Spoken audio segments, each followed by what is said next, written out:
The media keeps talking about recession, a declining global economy, and spiking inflation rates. When it comes to global economy, actual reliable sources like economic institutions estimate a global growth of over 3% in 2022, which means the global economy is still growing today. The global inflation rate is currently even under 8%, which means the global inflation rate in 2022 is just 3% higher than in 2021.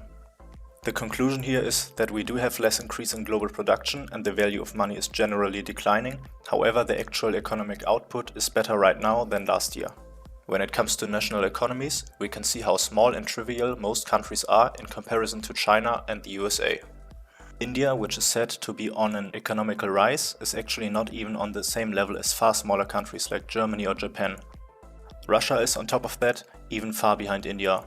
Turkey and Saudi Arabia, who are known to occasionally appear in the news, are economically speaking almost not even noteworthy. When national economic growth is adjusted by inflation, which is defined by the term real GDP, almost half of the listed countries are currently declining in 2022. The USA, the United Kingdom, China and Russia are currently declining, whereas France, Turkey, Germany, Saudi Arabia, India and Japan are still growing. Just now the occurring recession in the USA got confirmed. Interestingly, European countries like Germany and France are still growing, even though it is said that they are especially affected by the Ukraine war and the lack of Russian oil and gas. When it comes to inflation rates, Turkey is an absolute outlier with over 80%. Next to that, Russia has by far one of the higher inflation rates.